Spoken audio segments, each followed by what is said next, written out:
Il était une fois, en l'an de grâce 1675, un homme qui avait pour surnom le baron des bateaux. Ce surnom n'était pas dû à une noblesse quelconque, mais plutôt à son flair inimitable pour vendre des navires usagés, avec plus de ruse qu'un renard affamé entouré de poules. Cet homme, connu sous le nom de Philippe le Fripon, écumait les ports de France avec son sourire carnassier, et ses promesses aussi solides qu'un brin de paille dans un ouragan. Philippe, avec sa chevelure bouclée, et son tricorne toujours légèrement de travers, n'était pas n'importe quel vendeur de bateaux. Au nom, c'était un véritable artiste, un magicien de la supercherie.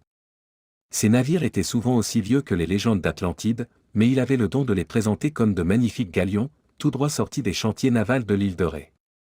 Avec un œil vif et une langue de vipère, il savait comment tourner la situation à son avantage, quel que soit le client qui se présentait à lui. Un jour, alors qu'il sirotait un verre de vin coupé d'eau à la taverne du Port-Rouge, Philippe eut vent d'une rumeur intrigante. Un riche marchand de soieries en provenance de Lyon, un certain Jacques Legros, cherchait à acheter un navire pour exporter ses précieuses étoffes vers les Indes. C'était l'occasion rêvée pour Philippe. Avec un sourire en coin, il s'empressa de préparer son meilleur coup de maître. Jacques Legros, un homme trapu et à la moustache luxuriante, arriva au port de La Rochelle, l'air méfiant mais déterminé. Philippe l'accueillit avec une révérence exagérée, tout en jetant des regards autour de lui, comme s'il s'attendait à voir surgir un roi ou un trésor caché. « Messire, vous êtes au bon endroit », déclara-t-il avec une voix onctueuse. « J'ai en ma possession le navire parfait pour vos affaires. Un véritable joyau des mers, forgé dans le bois le plus rare, et armé de canons dignes d'une frégate royale. » Le navire en question, cependant, était tout sauf un joyau. Il s'agissait d'un vieux rafio, le « Vaillant », qui avait vu plus de batailles que de réparations. Ses voiles étaient rapiécées avec plus de soin que les culottes d'un paysan, et son pont grinçait comme un vieux lit de moine. Mais Philippe était un maître dans l'art de l'illusion. Il fit en sorte de positionner Jacques de telle sorte que la lumière du soleil couchant cache les pires défauts du bateau, et ajouta quelques gestes dramatiques en parlant des prétendus exploits du Vaillant. Ce navire a affronté les pirates barbaresques, traversé les tempêtes de l'Atlantique, et ramené plus de trésors qu'un galion espagnol. Jacques, malgré son flair de marchand, se laissa peu à peu convaincre par les récits palpitants de Philippe.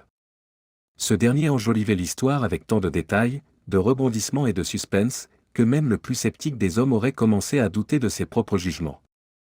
Les légendes de corsaires, les sirènes chantant à la proue, les combats héroïques contre des monstres marins, tout y passait. Mais Philippe ne s'arrêtait pas là. Il savait qu'un bon vendeur doit jouer sur tous les tableaux, et c'est ainsi qu'il ajouta une touche de légendaire à sa vente. Savez-vous, mon cher Jacques, que ce navire est béni par Saint Nicolas, le protecteur des marins ? Dit-il en croisant les doigts derrière son dos, espérant que le saint en question ne lui en tiendrait pas rigueur pour ce mensonge éhonté. Aucun orage ne pourra le faire sombrer, et les poissons eux-mêmes se bousculeront pour remplir vos filets.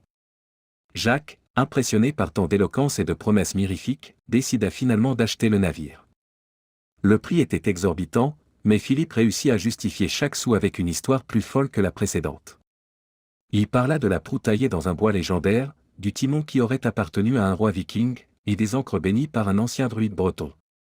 À chaque argument de Jacques, Philippe avait une réponse, un mensonge ou une exagération, toujours ponctué d'un sourire plein de fausse modestie. Cependant, la supercherie de Philippe ne tarda pas à prendre une tournure inattendue. À peine quelques jours après l'achat, alors que Jacques préparait son premier voyage, le Vaillant se retrouva en pleine mer face à une tempête d'une violence inouïe. Le navire, qui n'avait pas été conçu pour résister à de telles épreuves, se mit à gémir sous la pression des vagues, et ses vieilles planches commencèrent à se détacher une par une. Les canons, soi-disant redoutables, étaient rouillés au point de se briser au premier tir.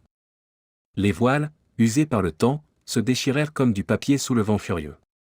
Jacques, voyant son investissement partir en fumée, se mit à maudire Philippe le Fripon, et ses promesses de marin d'eau douce. Mais au lieu de sombrer dans le désespoir, il eut une idée lumineuse, retourner au port et mettre Philippe face à ses mensonges. Car si le navire ne valait rien, il comptait bien récupérer son argent d'une manière ou d'une autre. À son retour à La Rochelle, Jacques chercha Philippe partout, mais l'homme avait disparu, laissant derrière lui une traînée de rumeurs et de mécontentement.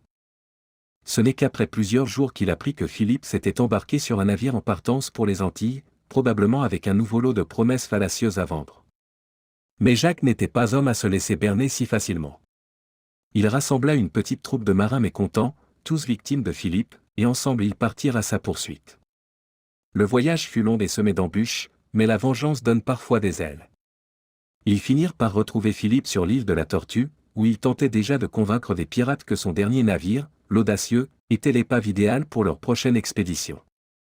Mais cette fois, Philippe avait surestimé sa chance. Les pirates n'étaient pas du genre à se laisser duper par de belles paroles, et lorsque Jacques le Gros et ses compagnons débarquèrent sur l'île, une grande course et poursuite s'engagea dans la jungle, mêlant embuscades, coups de feu, et même quelques crocodiles affamés. Philippe courait pour sauver sa peau, jonglant entre les ruses pour échapper à ses poursuivants. Mais Jacques, animé par la colère et l'adrénaline, était sur ses talons, prêt à faire justice. La confrontation finale eut lieu dans une vieille ruine, vestige d'un temple oublié où les légendes locales parlaient de trésors maudits. Philippe, acculé, n'eut d'autre choix que de se rendre, mais il tenta une dernière pirouette en proposant un marché, une part du trésor enfoui en échange de sa liberté. Les marins, épuisés mais curieux, acceptèrent, et ensemble ils fouillèrent les ruines à la recherche du fameux trésor. Ce qu'ils trouvèrent ne fut pas exactement ce qu'ils espéraient, une vieille boîte remplie de parchemins décrivant des navires légendaires, tous aussi fictifs les uns que les autres. Mais l'ironie ne s'arrêtait pas là. Philippe, dans un dernier éclat de rire, leur révéla que c'étaient ces parchemins qui lui avaient permis de construire ces mensonges, et d'arnaquer tant de gens. Il s'agissait de récits rédigés par un ancien écrivain de la cour, qui s'était spécialisé dans les histoires fantastiques de navires invincibles, et de trésors inépuisables. Furieux, mais incapable de ne pas rire de l'absurdité de la situation, Jacques laissa Philippe partir, à condition qu'il jure de ne plus jamais vendre un seul navire de sa vie. Philippe, qui avait toujours une carte dans sa manche, accepta sans broncher, et quitta l'île pour une destination inconnue. Quant à Jacques, il retourna en France avec sa petite troupe, bien décidé à mettre fin aux escroqueries des vendeurs de navires usagés. Il se fit connaître comme le « défenseur des marins », parcourant les ports pour dénoncer les fraudeurs, et prévenir les marins des dangers des belles paroles. Ainsi, la légende de Philippe le Fripon devint un avertissement pour tous les marins et marchands, méfiez-vous des hommes à la langue trop habile, car sous des promesses dorées se cachent souvent les épaves de l'imposture. Mais, malgré toutes les précautions, les marchands d'illusions continuèrent à prospérer, laissant derrière eux une traînée de désastres maritimes et de fous rires, prouvant que, peu importe l'époque, il y aura toujours des Philippe pour essayer de vendre un rêve et des Jacques pour y croire.